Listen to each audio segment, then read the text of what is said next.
అందరికి కూడా వినాయక నవరాత్రి ఉత్సవాల సందర్భంగా మీ అందరికి శుభాకాంక్షలు తెలియజేస్తూ ప్రజలందరూ సుఖ సంతోషాలతో ఉండాలని చెప్పి వాళ్ళ కష్టాలను తొలగిపోవాలని చెప్పి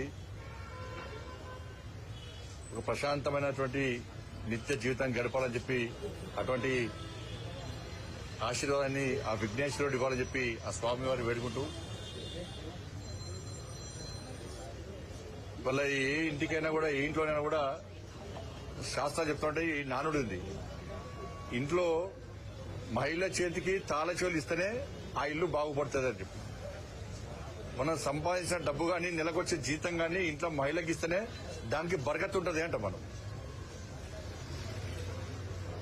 అందుకే దాన్ని దృష్టి పెట్టుకుని ఇవాళ దేశంలో కూడా ఇవాళ దాదాపు 50,60,000 బడ్జెట్ ఉన్న ఈ దేశాన్ని కూడా ఒక మహిళ అయినటువంటి మహిళా ఆర్థిక మంత్రి ఉన్నటువంటి నిర్మలా సీతారామన్ గారి చేతిలో ఉన్నది. అందుకే దేశంలో ఆర్థిక ప్రగతిలో 11వ స్థానంలో ఉన్నటువంటి భారతదేశం ఇవాళ 4వ స్థానానికి వచ్చింది. భారత రాష్ట్రపతిగా ద్రౌపది ముర్ము గారికి ఇలా ఈ దేశం ఒక బాధ్యత అప్పైపోయింది కాబట్టి ఈ దేశము ప్రపంచంలో ప్రతి భారతీయుడు సగర్వంగా తలెత్తుకుని తిరిగేటువంటి ఒక గౌరవ పరిస్థితి వచ్చేది. మొన్న సింధూర్ సందర్భంలో ఈ యుద్దంలో కూడా కమాండెంట్స్ ఇద్దరు కూడా మహిళల చేతికి అప్పయిపోయినాం కాబట్టి ఇవాళ సింధూర్లో భారతదేశం ఏ విధంగా విజయం సాధించి ఉగ్రముగ్గుల స్థావరాలను ధ్వంసం చేసినామో మనం గుర్తించాల్సిన అవసరం ఉంది. ఇవాళ కరీంనగర్ లో కూడా జిల్లా కలెక్టర్ గా ఒక మహిళా కలెక్టర్ పమేలా సత్పతి గారు ఉన్నారు కాబట్టి ఇవాళ కరీంనగర్ జిల్లాలో ఇవాళ అనేక కొత్త సంస్కృతిని కొత్త ఆలోచనలతో వినూత్న ఆలోచనలతో వాళ్ళ ముందుకు సాగే ప్రయత్నం చేస్తున్నాం. వాళ్ళ గతంలో చాలా మంది మహిళలకు కుట్టు శిక్షణ కేంద్రం ఇచ్చినప్పుడు వాళ్ళకు కూడా కుట్టు మిషన్ కూడా జరిగింది.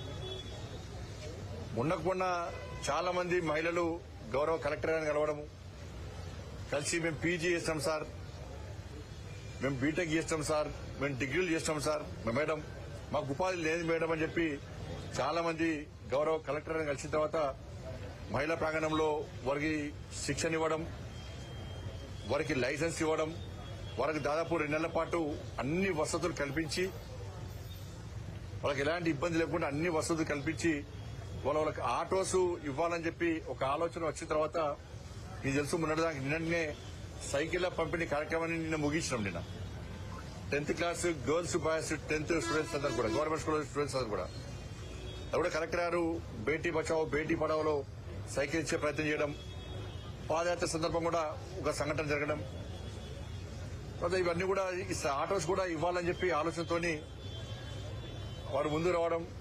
నేను గతంలో ప్రయత్నం చేసినా కానీ ఎవరు ముందు రాలే ఇద్దామని చెప్పింది. కానీ కలెక్టర్ గారు చొరవ తీసుకుని వాళ్ళకు శిక్షణ ఇచ్చి వాళ్ళకి లైసెన్స్ ఇచ్చి అన్ని రకాల వాళ్ళకు ప్రోత్సాహాన్ని ఇచ్చిన తర్వాత మనం కూడా ఈ ఆటోస్ ను సంబంధిత కంపెనీతో మాట్లాడి సిఎస్ఆర్ ఫండ్స్ ద్వారా మాట్లాడి వాళ్ళకు ఏ ఒక్క రూపాయి కూడా వాళ్ళు చెల్లించాల్సిన అవసరం లేదు. దాదాపు 3,50,000 విలువ చేసే ఆటో, ప్యాసింజర్స్ ఆటోస్ 9, గూడ్స్ ఆటోలు కూడా. అంటే నాకు తెలిసి ఈ తెలంగాణ రాష్ట్రంలో ఎక్కడ కూడా మహిళలు గూడ్స్ ఆటోలు నడుపుతలేరు ఎక్కడ కూడా.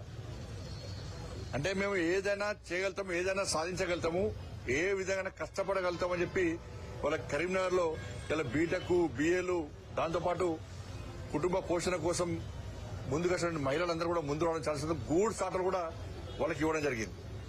ఎందుకంటే పెట్రోల్ డీజిల్ ఆదా ఉంటే ఎలక్ట్రికల్ ఆటోస్ ఇవి ఇలా పర్యావరణ రక్షణకు ముందు రావాలని చెప్పి గౌరవ సుప్రీంకోర్టు ఢిల్లీలో తెలుసు మనకు, ఢిల్లీలో మేము ఉంటాం కదా, ఢిల్లీలో మొత్తం పొల్యూషనే.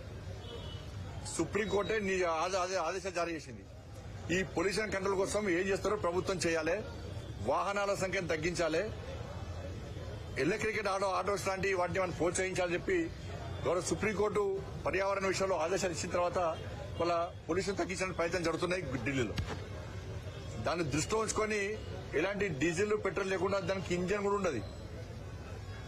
డైలీ ఛార్జింగ్ పెట్టుకోవడము, ఆటోను నడుపుకోవడం, డీజిల్ పెట్రోల్ ఏమి ఉండదు దానిలో. వాళ్ళు ఎలాంటి డబ్బులు చెల్లించాల్సిన అవసరం లేదు. కాబట్టి ప్రసాద్ గారు హైదరాబాద్ లో వారు ఈ ఆటోలను స్పాన్సర్ చేయడం జరిగింది. దాదాపు 15 ఆటోలు ఈరోజు విఘ్నేశ్వర నవరాత్రి ఉత్సవాలు ప్రారంభమైనాయి. ఆ సందర్భంగా వారికి ఇవ్వడం, ఈరోజు ఏంటంటే గౌరవ కలెక్టర్ గారి బర్త్డే కూడా ఇవాళ. వారు కూడా ఒక మంచి ఆలోచనతోని మాకు కూడా ఇప్పుడే తెలిసింది మాకు కూడా. కాబట్టి ఒక మంచి ఆలోచనతోని ఆటోలు ఇస్తున్నాం కాబట్టి తప్పకుండా మీరు వాళ్ళు ఆటోలు మంచిగా నడుపుకోవాలి, నిబంధనలకు అనుగుణంగా నడుపుకోవాలి.